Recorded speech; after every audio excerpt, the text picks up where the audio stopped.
여러분 안녕하세요. 국민의힘 한동훈 대표 체제가 붕괴 위험에 처했습니다.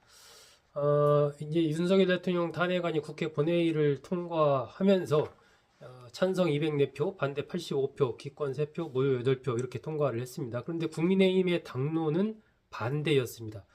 결론적으로 국민의힘의 당론을 거스르고 찬성 투표를 한 국민의힘 의원이 최소한 12명이라는 얘기죠. 그리고 나머지 이제 기권이나 무효까지 합치면 훨씬 더 많은 의원이 국민의힘 당론과 다르게 투표를 한 겁니다. 특히 이제 한동훈 대표가 탄핵안에 찬성하는 입장을 밝힌 이런 부분들이 또 반대하는 의원들을 상당히 자극한 부분이 있는 거죠. 그래서 결론적으로 탄핵안이 통과가 되면서 국민의힘 최고위원 5명이 전부 사퇴 의사를 밝혔습니다.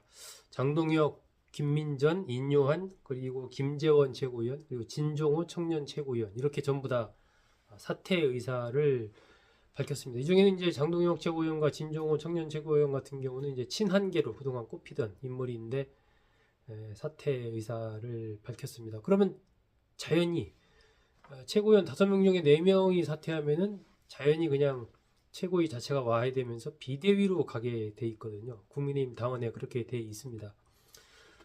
그런데 이들이 이제 의총에서 그렇게 사퇴하겠다고 의사를 밝혔는데 한동훈 대표는 그 뒤에 기자들과 만나서 나는 계속해서 직무를 수행하겠다 이렇게 얘기를 했습니다. 결국 질서 있는 퇴진 이런 것들을 얘기했는데 그 대통령이 약속을 지키지 않았기 때문에 어떤 국민적인 여론 이런 걸 감안할 때 탄핵으로 갈 수밖에 없었다. 나는 내 할 일을 한 것이다 라고 얘기를 하면서 사퇴할 뜻이 없다라는 의사를 한동훈 대표는 밝혔거든요.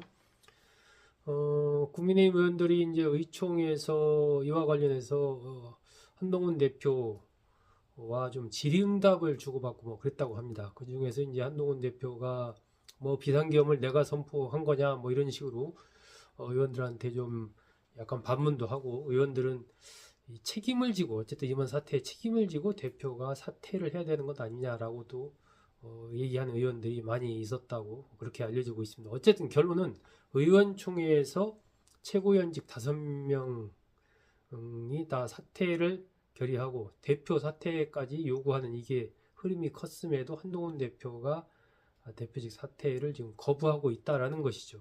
그러면 이게 좀 애매모호해집니다. 그래서 이제 국민의힘의 내용이 조금 더 좀 강하게 펼쳐지지 않을까 하는 예상이 나오고 있는 것이죠. 국민의힘 지금 당원 96조 1항에 보면은 당 대표가 사퇴하거나 최고위원 5인 중 4명이 사퇴하거나 하게 되면 이제 비대위를 설치하게 돼 있습니다.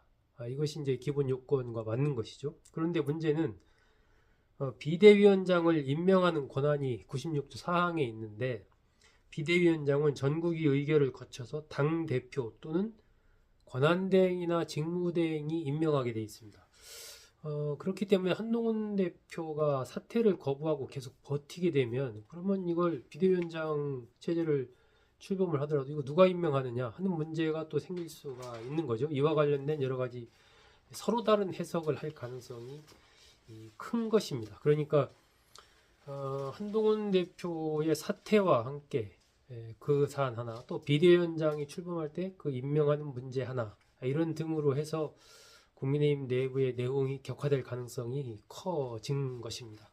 특히 이제 한동훈 대표로서는 이번에 이렇게 해서 밀려서 사퇴하게 될 경우 사실상 뭐 정치 생명을 앞으로 유지하기가 쉽지 않다라고 봐야 되겠죠. 그리고 당의 어떤 흐름 이런 것이 이제 권성동 원내대표로 상징되는 이른바 친윤 그룹이라고 그동안 통칭됐던 이 그룹들이 이제 주류를 장악하는 그런 흐름으로 가기 때문에 당연히 비대위원장도 그쪽으로 갈 가능성이 있는 것이죠. 한동훈 대표로서는 이제 정치 생명이 경각에 달렸다. 아주 위험한 상황에 처했다. 이렇게 볼 수가 있습니다. 뭐 이제 벚꽃 대선이냐 장미 대선이냐 지금 차기 대선을 둘러싼 예측도 많이 나오고 있는데 국민의힘의 차기 주자 하면은 뭐 한동훈 대표, 오세훈 시장, 홍준표 시장을 일단 떠올리게 됩니다. 안철수 의원이나 뭐 보수 계열로 이제 이준석 개혁신당 의원 등도 꼽고 있지만 어쨌든 한동훈 대표가 지금 가장 그래도 지지율이나 측면에서 조금 앞서가고 있는 흐름인데, 이번에 이제 윤석열 대통령이 탄핵되면서 뭐 기본적인 그런 게 있는 것 같습니다. 검사 출신에 대한 어떤 거부감이라고 할까, 이런 것들이 깔려 있기 때문에 한동훈 대표가 뭐 윤석열 대통령과 차별화를 강하게 한다고 하긴 했지만, 과연 그런 벽을 또 넘을 수 있을까 하는 측면도 있습니다. 그러니까 어떤 그러한 범국민적인 인식과 함께 당 내에서 지금 한동훈 대표에 대한 비토 흐름이, 반대 흐름이 굉장히 강하다. 다수의 흐름이 일고 있다라는 부분은 한동훈 대표가 차기 어떤 대권을 꿈꿀 때 상당히 좀 넘어야 될 산이 높고 험하다, 이렇게 볼 수 있는 것이죠. 예, 국민의힘의 내용이 어떻게 정리될지 좀 더 지켜봐야 되겠습니다. 여러분 고맙습니다.